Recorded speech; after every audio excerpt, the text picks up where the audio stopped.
and higher animal in that 2.14 infertility.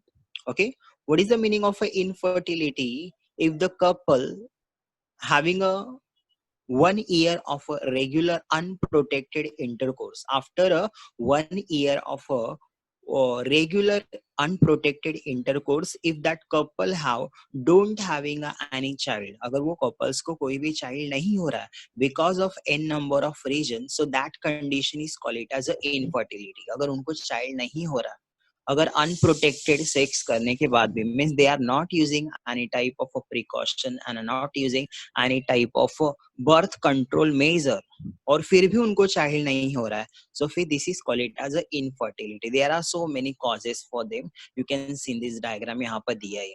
Okay, so now we are going to main heading, that is infertility. What is the meaning of infertility? Infertility is defined as inability to conceive naturally after 1 year of a regular, means उसके लिए timing दिया, that is 1 year of regular unprotected intercourse. Means उस couples के अंदर 1 year तक unprotected intercourse जो भी है, सेक्सुअल इंटरकोर्स हो रहा है, फिर भी उनको चाइल्ड वगैरह नहीं हो रहा. ओके, फिर भी उनके बॉडी के अंदर, फीमेल के बॉडी में फर्टिलाइजेशन नहीं हो रहा है, so that condition is called it as a infertility. There are so many causes, बहुत सारे कॉजेस हो सकते हैं. फिजिकल हो सकते हैं, हार्मोनल हो सकते हैं, इम्यूनोलॉजिकल हो सकते हैं, डिसीज भी हो सकता है, सेक्सुअली ट्रांसमिटेड डिसीज के वजह से. यहाँ पर भी कुछ पॉइंट दिए देखो, देन ये डायग्राम में दिया है. फर्स्ट पॉइंट, नॉन ओवुलेटिंग, यानी कि वो फीमेल के अंदर ओवुलेशन नहीं हो रहा है, एक का फॉर्मेशन हो गया बट वो ओवा फेलोपियन ट्यूब में नहीं जा रहा है. मेल इनफर्टिलिटी, मेल के अंदर स्पर्म काउंट लो है. देन एज, अगर एज 45 से ऊपर है फीमेल के केस में. Blockage of fallopian tube, fallopian tube में ब्लॉकेज होने के वजह से वो जो जाइगोट है या तो फिर वो जो पार्ट है एग, वो डाउनवर्ड डायरेक्शन में यूटेरस में मूवमेंट नहीं होगा. एंडोमेट्रोसिस, दैट इज एंडोमेट्रियम का जो वॉल है उसमें कुछ प्रॉब्लम आ सकते हैं. देन अंडरलाइंग मेडिकल प्रॉब्लम्स, उनको बहुत सारे टाइप के डिसीज या तो मेडिकल प्रॉब्लम भी हो सकते हैं. So these are the n number of causes because of that person and that couples with they don't have in, if they are not using any type of a birth control and they are using a unprotected intercourse, sexual intercourse उनके अंदर unprotected हो रहा है, फिर भी उनको child या birth नहीं हो रहा है child का, that is called it as a infertility. So now, which are the causes of infertility? The causes of infertility could be physical. कुछ फिजिकल भी प्रॉब्लम हो सकते हैं, लाइक एज का प्रॉब्लम है, एज ज्यादा है, so that is physical. Then physical में कुछ डिसीज वगैरह हो सकते हैं. मेल के केस में स्पर्म काउंट हो सकता है, जैसे यहाँ पे दिया है, स्पर्म काउंट लो हो सकता है. मेल के केस में जो small penis size of the penis will be small, because of that sperm is not going inside a vagina region, वो वजाना रीजन में प्रॉपरली सिक्रेट नहीं हो रहा है. So that are in number of causes. Okay, so the causes of infertility could be physical problem हो सकता है, congenital disease, they having a different type of disease like a sexually transmitted disease, immunological, hormonal and even a psychological, मतलब depression वगैरह जो भी है उसके वजह से भी उनको कुछ causes हो सकते हैं. Then the common physical causes, if I'm saying a physical, so body के अंदर physical कुछ organs में problem हो सकते हैं. So in term of a female, physical causes are polycystic ovary syndrome, then hormonal imbalance, endometriosis. Hormonal imbalance यानी कि hormone का लेवल लो सेक्रेट हो रहा है तो हाई सेक्रेट नहीं हो रहा है, कभी कभी कुछ हाई सेक्रेट हो रहा है, so these are the hormonal problem भी हो सकते हैं. एंड एंडोमेट्रोसिस, ओके, जो एंडोमेट्रियम का वॉल है जहां डेवलपमेंट होना उसमें. देन द फर्स्ट वन इसमें दिया है polycystic ovary syndrome. What is the meaning of polycystic ovary syndrome? So polycystic ovary syndrome, now you can see in this diagram. If you can see that diagram, so यहाँ पे जो left side वाला जो ये part है, इस part के अंदर जो ओवरी है, इसके अंदर ओवुलेशन नॉर्मल हो रहा है, ओवा का प्रोडक्शन हो रहा है, और फर्टिलाइजेशन के जो भी है अलग अलग स्टेप है ओवुलेशन के, वो यहाँ पर ओवा के दिख रहे हैं, that is primary secondary. But when you see the right side of that ovary, so that ovary is inflated, जो ovary का size है ये increase हो गया ये condition में, that disease name is called it as a polycystic ovary syndrome. और जो ovarian follicle है ये cyst का formation normal नहीं होगा, abnormal cyst का formation होगा ovary के अंदर. So this is called it as a polycystic ovary syndrome. Okay, so this condition is called it as a polycystic ovary syndrome करके इसका name है. Okay, now the next part, in term of a male, which are the causes because of that male, male के अंदर कौन से physical problem हो सकते हैं. सो मेल का less sperm count. What is the meaning of a less sperm count? Means we know that the in a single ejaculation whatever sperm 2 to 4 ml of sperm discharged by a male, that 2 to 4 ml of sperm consist of, okay, that sperm consists, that semen consists of 200 to 400 billion sperm. उसके अंदर इतने सारे billion sperm है. अब suppose करो कि किसी person में वो 1 लाख है, सो स्पर्म काउंट क्या हो गया, लो हो गया, मतलब जितना स्पर्म होना चाहिए उतना नहीं. सो ये स्पर्म अगर डिस्चार्ज भी हो रहा है वजाना रीजन में तो वहीं पर क्या हो जा रहा है, किल हो जा रहा है. ओके, सो दैट इज अ ले स्पर्म काउंट. मेल का जो सीमेन है उसके अंदर स्पर्म काउंट अगर लो है फिर भी नहीं हो सकता है चाहे. Then small size of penis. Okay, the male having a small size of penis, so at that time for sexual intercourse that semen is not properly discharged into a vagina region. Means ये vagina का region है, वहां पर जो semen है ये properly discharge नहीं होगा because of the small penis size. So ultimately जब वो swimming करके आगे तरफ जाएगा तो वो जो sperm है आधे में ही kill हो जाएगा. मीन्स उसको थोड़ा सा और ज्यादा आगे जाना पड़ेगा. Okay, so that is condition, that is a small penis size male. So these are the physical causes associated with the infertility. और ये ज्यादातर होते हैं, ये कॉजेज ज्यादातर होते हैं इनफर्टिलिटी के चांसेस के लिए. Now the next part, if I am taking a child, so that prior to 1978, अगर मैंने 1978 के पहले का अगर लिया, so उसके अंदर चांसेस क्या था, 1978 के पहले क्या चांसेस था, infertile couple had to option adopt child, या तो उनको किसी से चाइल्ड एडॉप्ट करना पड़ता था. ओके, उनको या तो चाइल्ड एडॉप्ट करना पड़ता था, और टू बी चाइल्डलेस, या तो उनको बिना चाइल्ड के ही रहना पड़ेगा अगर उनके अंदर इनफर्टाइल के कुछ प्रॉब्लम्स है तो, if they having a infertile problem. So 1978 जब तक ये आईवीएफ वगैरह टेक्निक नहीं आया था तब तक या तो उनको चाइल्ड को अडॉप्ट करना पड़ता था या तो फिर उनको बी अ चाइल्डलेस, बिना चाइल्ड के ही रहना पड़ता. But today, okay, if I'm taking a today's condition, so today's infertile couple have many options to have a child, such as fertility drugs. उनके उनके पास बहुत सारे child होने के chances है, like a fertility drugs, fertilization के लिए कुछ drugs वगैरह है.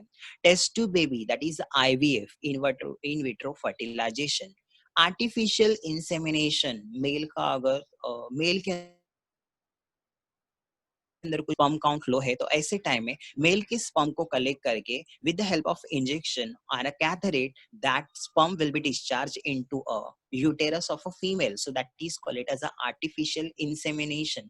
IUI के बहुत अलग अलग बहुत सारे टेक्निक है, वो हम लोग देखने ही वाले हैं. देन सरोगेट मदरहुड, अगर मदर के आगे के डेवलपमेंट में कुछ प्रॉब्लम्स है, यानी कि जो हम लोग बोलते हैं यूट्रस के अंदर जहां पर ये डेवलपमेंट हो रहा है वहां पर अगर प्रॉब्लम है, सो अल्टीमेटली वो मदर खुद के गैमेट को दूसरी मदर के बॉडी के अंदर ट्रांसफर करके भी खुद के चाइल्ड को पा सकती है. That is called it as a surrogate mother, यानी कि दूसरे और मदर से हम हमारे खुद के चाइल्ड को जीन्स हमारे ही रहेंगे, स्पर्म रहेगा उनका ही कपल्स का और एग भी कपल्स के रहेंगे, ओनली जो डेवलपमेंट है ये दूसरे फीमेल में होगा. So this is called it as a different type of technique today are available, and because of this technique that person and that couples having a child आज के condition में हो सकता है. Now the next point, the couple could be assisted to have a children through a certain special techniques. Okay, there are some special technique and these techniques are collectively called it as a assisted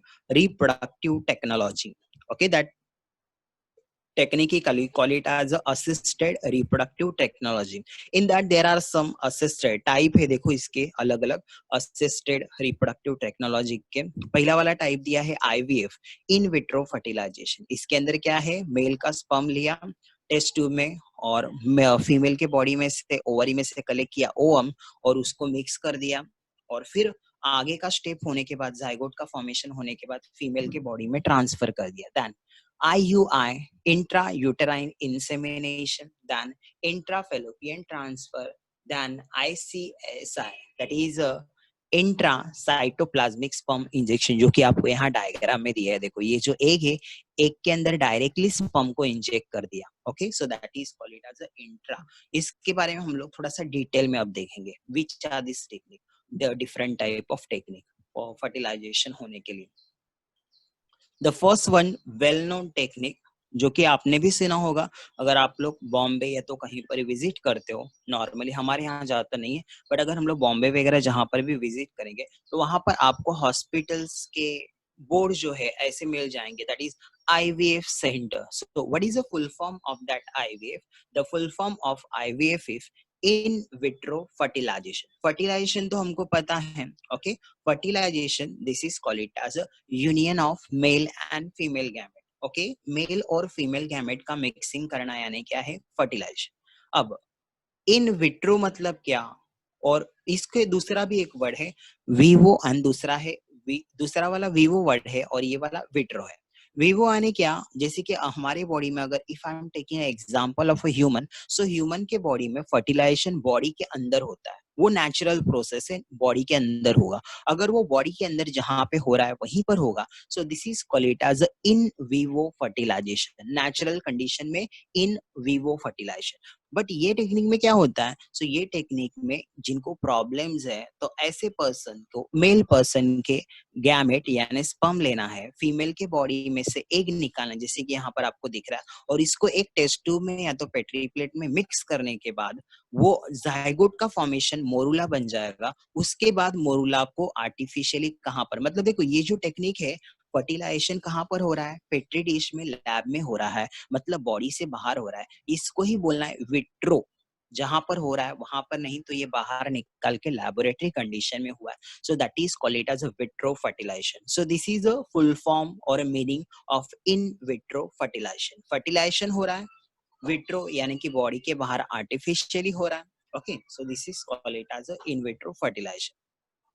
now the next part, अभी हम लोग writing part में जाते हैं। इसमें क्या दिया, देखो, it is a process of fertilization where an egg is combined with a sperm। हमको एग को स्पर्म के साथ कंबाइन करना है, दैट इज फर्टिलाइजेशन करना है। बट ये फर्टिलाइजेशन ह्यूमन बॉडी में जो इनसाइड होता है, इसको हमको आउटसाइड करना है, तो वही दिया है, outside the body in a test tube, test tube के अंदर करना है, और ग्लास प्लेट, पेट्री प्लेट में करना है, to form a zygote under a stimulated condition in laboratory. मतलब लैबोरेटरी के अंदर हम ये दोनों को मिक्स करके जाइगोट का फॉर्मेशन और जाइगोट से मोरूला का फॉर्मेशन करना है। सो वही पॉइंट दिया, देखो, द जाइगोट और अर्ली एम्ब्रियो विद 8 ब्लास्टोमियर, जिसका डेवलपमेंट होके 8 सेल का फॉर्मेशन हो जाएगा, could be then transfer into a fallopian tube for further development. और फिर उसको कहाँ पे ट्रांसफर कर देना है, फैलोपियन ट्यूब में। सो वही देखो ये टेक्निक में भी दिया। Now what I am taking, so हमने क्या किया, जो फीमेल है उसको एक इंजेक्शन दे दिया, जो फीमेल कपल है उसको एक इंजेक्शन दिया, ओवेरियन स्टिमुलेशन हार्मोन थेरेपी, यानी कि उसको इंजेक्शन दिया FSH, फॉलिकल स्टिमुलेटिंग हार्मोन का। फिर उस फीमेल के ओवरी में ओवा का प्रोडक्शन होना स्टार्ट हो गया। जैसे ही ओवा का प्रोडक्शन स्टार्ट हुआ, तो जैसे ओवुलेशन 14 डेज का टाइमिंग आ गया, तो with the help of that ultrasound technique and a needle, हमने क्या कलेक्ट किया, वी आर कलेक्टिंग ओवम। हमने जो सेकेंडरी oocyte ओवम है उसको ये ओवरी में से कलेक्ट किया फीमेल के, उसको टेस्ट ट्यूब में ऐड किया। ओके, देन मेल का जो स्पर्म है उसको भी ये टेस्ट ट्यूब में मिक्स कर दिया, या तो पेट्री प्लेट के अंदर डाल दिया। तो देखो ये स्पर्म अब क्या हो जाएगा, लैबोरेटरी कंडीशन में ये स्पर्म फीमेल के एग में चले गया, देन उसका जाइगोट का फॉर्मेशन हुआ, फिर ये जायगोट से फिर ब्लास्टुलेशन यानी कि जो मोरुला का फॉर्मेशन है 8 और 16 से इसका स्टेज जैसे ही कन्वर्ट हो गया, फिर हमने इसको क्या किया, morula it is transfer into, जो ब्लास्टुलेशन होने के बाद जो 8 सेल या 32 या 16 सेल का स्टेज फॉर्म होगा with the help of cannula, that is a one type of injection technique, और इसको हमने कहाँ ट्रांसफर कर दिया, फैलोपियन ट्यूब में ट्रांसफर कर दिया अगेन फीमेल के। सो देखो यहाँ पर फर्टिलाइजेशन बॉडी के बाहर हो रहा है, so this is simply call it as in vitro fertilization, IVF। Okay, यही टेक्निक का नेम वहां पे लिखा होता है, नॉर्मली जितने भी टेक्निक होते हैं उसके लिए सभी के लिए ये नेम लिखा रहता है। So this is call it as IVF। Okay, done. हम लोग नेक्स्ट टेक्निक पे जाते हैं। The next technique is ZIFT. What is the meaning of ZIFT? Zygote intrafallopian transfer. This is again same with the IVF. IVF का ही half पूरा technique, but यहाँ पर zygote को फ्रॉम, मतलब हमने पहले वाले केस में क्या किया था, हमने पहले वाले केस में ब्लास्टोमियर मतलब जाइगोट के बाद में जब ब्लास्टुलेशन स्टार्ट हो जाता है और ब्लास्टुला का 8 सेल वाला जो स्टेज होता है उसको हम लोग बॉडी के अंदर ट्रांसफर करते हैं। बट यहाँ पर अलग है, यहाँ पर हम लोग किसको ट्रांसफर करें, so we are transferring a zygote, यानी कि हमने सिर्फ मिक्सिंग किया और वो जैसे ही स्पर्म एंटर हो गया उसके बाद जाइगोट को निकाल के हमने कहाँ पे ट्रांसफर कर दिया, फैलोपियन ट्यूब में ट्रांसफर कर दिया। तो वही देखो यहाँ पे दिया है, नेम भी वैसे देखो, जाइगोट को ट्रांसफर कर रहे हैं इसीलिए जाइगोट, इंट्राफेलोपियन फेलोपियन ट्यूब में ट्रांसफर कर रहे हैं जाइगोट को इसीलिए intrafallopian transfer. So now we are moving to point wise हम लोग देखते हैं क्या दिया है। देखो, ZIFT is an infertility treatment use when there is a blockage in a fallopian tube, यानी कि किसी फीमेल के फेलोपियन ट्यूब में जो एग कलेक्ट करता है यहाँ से, वहां पर अगर कुछ ब्लॉकेज है, सो अल्टीमेटली ऐसे पर्सन के टाइम में ZIFT यूज होता है। सो यहाँ पे क्या होगा, विच प्रिवेंट, अब देखो यहाँ पर अगर ब्लॉकेज है, ओके, फेलोपियन ट्यूब में अगर ब्लॉकेज है, सो अल्टीमेटली क्या हो जाएगा, वो फीमेल के अंदर अगर फेलोपियन ट्यूब में अगर ब्लॉकेज है, सो अल्टीमेटली ये जो ओवुलेशन के टाइम एग है वो फेलोपियन ट्यूब में नहीं जाएगा, या तो वो आगे ट्रांसफर नहीं होगा। तो इसको प्रिवेंट करने के लिए फिर फर्टिलाइजेशन भी नहीं होगा, अगर वो आगे नहीं जा रहा है तो फर्टिलाइजेशन नहीं होगा।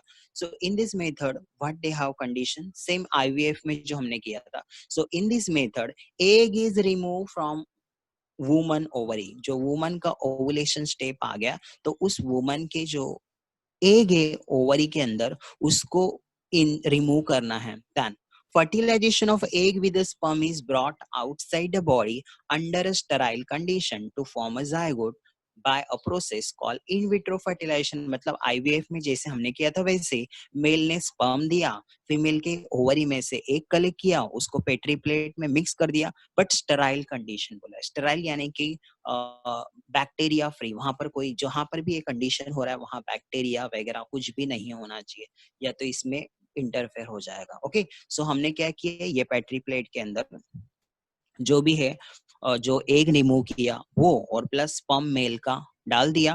अब इसमें फर्टिलाइजेशन हो गया, फर्टिलाइजेशन होने के बाद जैसे ही वो स्पर्म एंटर हो जाएगा that is converted into zygote. अब हमने क्या किया, the zygote is then transfer into a fallopian tube for further development. फिर इस जाइगोट को क्या किया, फिर कहाँ पे ट्रांसफर कर दिया, फेलोपियन ट्यूब में फीमेल के। ओके, यहाँ पे देखो IVF और दोनों में क्या फर्क है, दोनों टेक्निक सेम है।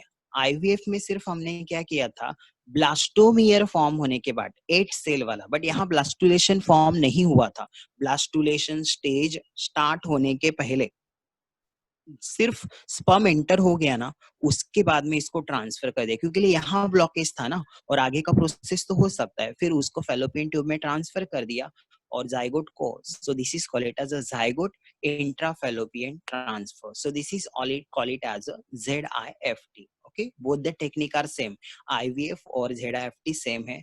IVF में ब्लास्टोमियर का 8 सेल स्टेज वाला को ट्रांसफर करते हैं और यहाँ पे हम लोग जाइगोट को ट्रांसफर करते हैं, मतलब पहले ही ट्रांसफर कर देंगे यहाँ पर।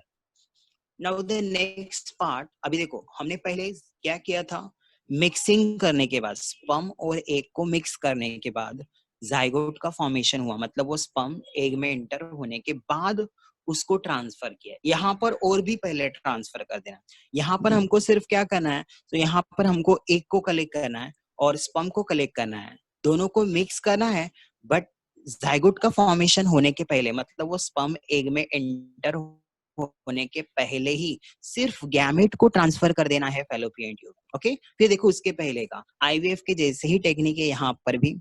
ओके, जेडाएफटी भी वैसे ही था। जेडाएफटी में जाइगोट ट्रांसफर किया, जो आईवीएफ में ब्लास्टोमियर था उसके पहले जाइगोट ट्रांसफर किया। यहाँ पर जाइगोट फॉर्म होने के पहले जो गैमेट वाला स्टेज होता है उसको ट्रांसफर कर दिया। Okay, so now we are going to writing part. Transfer of ovum collected from donor into fallopian tube of another female। But यहाँ पर और भी एक कंडीशन बोला है कि अगर उस फीमेल के अंदर कुछ प्रॉब्लम था तो दूसरे फीमेल के बॉडी में भी ट्रांसफर कर सकते हैं। Okay, so that is transfer of ovum collected from a donor into a fallopian tube of another female who can provide a suitable environment for fertilization and development। so यहाँ पर हमने एक mail जो couples थे, एक couples में से ovary में से ओवा कलेक्ट किया फीमेल के, मेल कपल ने स्पर्म दिया, फिर इन दोनों को हमने दूसरे फीमेल के, बिकॉज इसके अंदर कुछ प्रॉब्लम था इसीलिए दूसरे फीमेल के हमने फैलोपियन ट्यूब में सिर्फ गैमेट को ट्रांसफर कर दिया। जाइगोट का फॉर्मेशन तक नहीं रुकना है, डायरेक्ट गैमेट को ट्रांसफर कर देना है दूसरे फीमेल। सो वही दिया है देखो, in this technique gamete intrafallopian transfer GIFT has developed for cases in which, कौन से पर्सन के लिए ये होता है?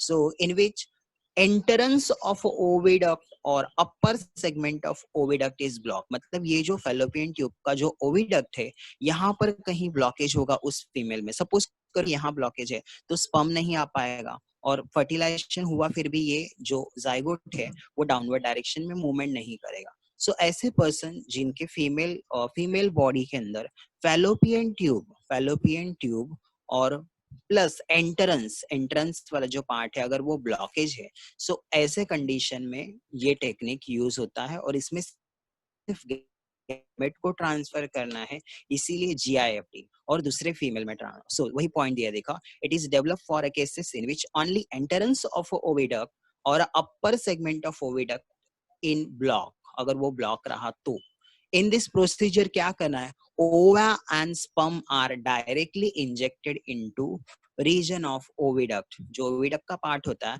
वहां पर ओवा और स्पर्म इन दोनों को ट्रांसफर करना है। So directly injected into region of oviduct where fertilization produces a blastocyst, और फिर आगे जाके उनका फर्टिलाइजेशन उसी रीजन में होगा। सिर्फ हमने गैमेट को ट्रांसफर किया है इसीलिए इसको जीआईएफटी नाम दिया, that is gamete intrafallopian transfer. Okay, now which enters into a uterus via normal route, और फिर वो फीमेल नॉर्मल थी इसीलिए आगे फिर फर्टिलाइजेशन होके वो आगे, बट इसका सक्सेस रेट बहुत कम है। The success rate of this GIFT technique is only 30%, 70% ये लॉस हो जाता है, सक्सेस नहीं होता। ओके, सो ये एक टेक्निक है, बट ये किसके लिए यूज होगा? जिस फीमेल के फैलोपियन ट्यूब यूटेरस के पार्ट में ब्लॉकेज होता है, एंट्रेंस ये वाला पार्ट नहीं, तो यहाँ तो था ही और प्लस यहाँ पर भी ट्रांस ब्लॉकेज है। सो ऐसे फीमेल दूसरे फीमेल के बॉडी में फिर डेवलपमेंट करती है। Okay, that is surrogate mother में ट्रांसफर कर दी, that is gamete intrafallopian transfer GIFT। Okay, now the next part ICSI, the full form is intracytoplasmic inside intra यानी इनसाइड, साइटोप्लाज्मिक यानी कि साइटोप्लाज्म में स्पर्म इंजेक्शन, यानी कि स्पर्म को एक के साइटोप्लाज्म में इंजेक्ट करना है। ओके, स्पर्म को, now can see this diagram, ये डायग्राम में देखो दिया है, ये जो है ये पीपेट है।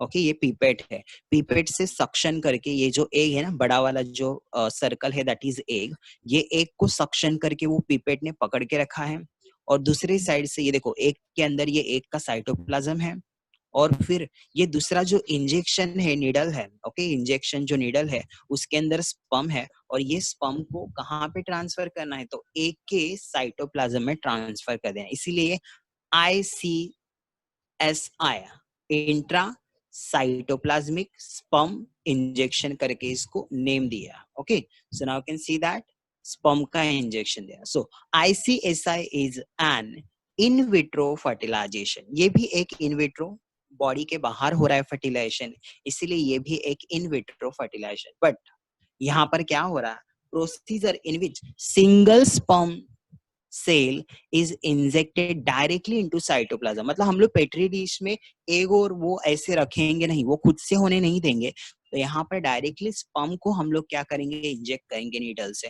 बट ये हम लोग को जितना दिख रहा है उतना सक्सेस रेट इसमें नहीं होता, और ये कंप्यूटराइज होता है। ये जो पिक्चर्स हमको दिख रहा है ये पूरा कंप्यूटर से मेंटेन होता है, बिकॉज इतना धीरे धीरे इतने स्मॉल स्ट्रक्चर को हम लोग इंजेक्ट नहीं कर सकते नीडल से। ये पूरा का पूरा जो टेक्निक है ये पूरा माइक्रोस्कोप और प्लस कंप्यूटर पे ऑपरेट होता है, कंप्यूटर ये पूरा का पूरा करता है, उसको ऑपरेट ह्यूमन करते हैं। ओके, सो वही दिया है, procedure in which single sperm cell is injected directly into cytoplasm of an ovum in a laboratory. Laboratory में हम लोग एक के साइटोप्लाज्म में ये इंजेक्शन ये करते हैं। Here the sperm has naturally penetrated, normally sperm को नेचुरली जाना चाहिए था, बट यहाँ पर हमने इसको क्या किया, सो यहाँ पर आर्टिफिशियली हो गया है ये technique. So this is called it as a ICSI, that is intracytoplasmic sperm injection. Now the next part is artificial insemination. The next part is artificial insemination, AI. As I already said, अगर mail के अंदर problem है, अगर mail के अंदर problem है, अगर mail का स्पर्म काउंट लो है, या तो मेल का फिजिकल दैट इज पेनिस का साइज जो भी है स्मॉल है, सो ऐसे टाइम में जो स्पर्म है वो वजाना में प्रॉपरली इंसेमिनेट नहीं होता है, लो अमाउंट में इंसेमिनेट होता है, और वो स्पर्म फैलोपियन ट्यूब में नहीं जा पाता है। सो ऐसे कंडीशन में जहां मेल को प्रॉब्लम है तो ये टेक्निक यूज होगा, दैट इज आर्टिफिशियल इंसेमिनेशन, मतलब इंसेमिनेशन टेक्निक आर्टिफिशियली होगा। सो ये केस में करना क्या है, इन सम इनफर्टाइल केसेस, कुछ इनफर्टाइल केस ऐसे भी होते हैं, the male partner is unable to inseminate the female due to very low sperm count. उनको लो स्पर्म काउंट का प्रॉब्लम होने के वजह से मेल को उनका स्पर्म अगर वहां इजैकुलेट भी हो रहा है तो वो फिर क्या होगा, फैलोपियन ट्यूब तक नहीं जा पाता है। तो ऐसे कंडीशन में, ओके, ऐसे कंडीशन में हमको AI, that is artificial insemination use करना। So in this technique the sperm are collected from male, male जो पार्टनर है उससे स्पर्म का कलेक्शन होगा, इजाकुलेशन करके वो एक बॉटल वगैरह में देगा, and artificially introduce into a cervix of a female. अभी जस्ट आपने ये वाला पिक्चर देखा होगा ना, अभी जस्ट एक पिक्चर आया था ना बीच में, एक तो ओल्ड वाला विकी डोनर पिक्चर है, और अभी जस्ट एक आया था, मुझे नाम नहीं याद आ रहा है, वहां पर ये टेक्निक यूज हुआ था। Okay, so now you can see that. एक सर मिनट, मूवी का नाम गुड न्यूज है। हाँ गुड न्यूज बोला बराबर, हाँ कुछ ने लिख के भेजा था, कुछ ने वैसे, तो आपको पता ही है दैट इज गुड न्यूज। जो पिक्चर था उसके अंदर यही टेक्निक यूज हुआ था। ओके, वहां पर यही टेक्निक यूज हुआ था। तो वो वहां पर भी इनफर्टाइल का केस था, 1 ईयर तक अनप्रोटेक्टेड सेक्स किया फिर भी उनको बेबी नहीं हो रहा था। फिर उन्होंने क्या किया, आर्टिफिशियली मेल जो पर्सन है वो वहां पर जाके स्पर्म देगा, और फिर वो लोग आर्टिफिशियली उस स्पर्म को क्या करते, फीमेल के बॉडी में ट्रांसफर कर देते। सो वही है, this problem can be solve by artificial insemination. यहाँ पर क्या करना है, इन this technique sperm are collected from male and artificially introduced into a cervix of a female। artificially female के सर्विक्स के पार्ट में देखो ये ट्यूब लाइक पार्ट है वो ट्रांसफर कर देगा, या तो यूट्रस में ट्रांसफर कर देना है, for a purpose of achieving pregnancy through in vivo fertilization. अब देखो यहाँ पर फर्टिलाइजेशन के लिए कौन सा यूज किया है वर्ड, विवो। विवो इसीलिए क्योंकि ये इनसाइड द बॉडी, बॉडी के अंदर ही हो रहा है, सिर्फ हमने हाफ प्रोसेस में जो सीमेन है उसको मेल से कलेक्ट करके उनके बॉडी में, बट प्रोसेस फर्टिलाइजेशन तो बॉडी में ही हो रहा है, इसलिए ये इन विवो फर्टिलाइजेशन। मतलब आईवीएफ टेक्निक में सिर्फ आईवीएफ होता है ऐसा नहीं है, तो इससे अलग अलग टेक्निक, किसमें क्या प्रॉब्लम है उसके हिसाब से अलग अलग टेक्निक। अब जैसे ये टेक्निक है तो ये टेक्निक में पैसे बहुत ही लो लगेंगे, बिकॉज इसमें कुछ करना नहीं है ज्यादा, सिर्फ मेल स्पर्म देगा और उस स्पर्म को कलेक्ट करके उसमें से सेग्रीगेट करके वो स्पर्म को with the help of catheter and injection और बाहर से फिर देखने के बाद उसको सिर्फ यूट्रस में ट्रांसफर कर देना। ओके, बट उसके दूसरे जो सब टेक्निक है उसमें थोड़ा सा खर्चा लगे, फिर उसमें कौन सी टेक्निक यूज हो रहा है उसके हिसाब से फिर वो मनी लगता है। So this is artificial insemination. Now the next part, sperm bank and semen bank. What is the meaning of that? Okay, जैसे ब्लड बैंक होता है, ब्लड का डोनेशन होता है, वैसे ही स्पर्म को भी कलेक्ट किया जाता है.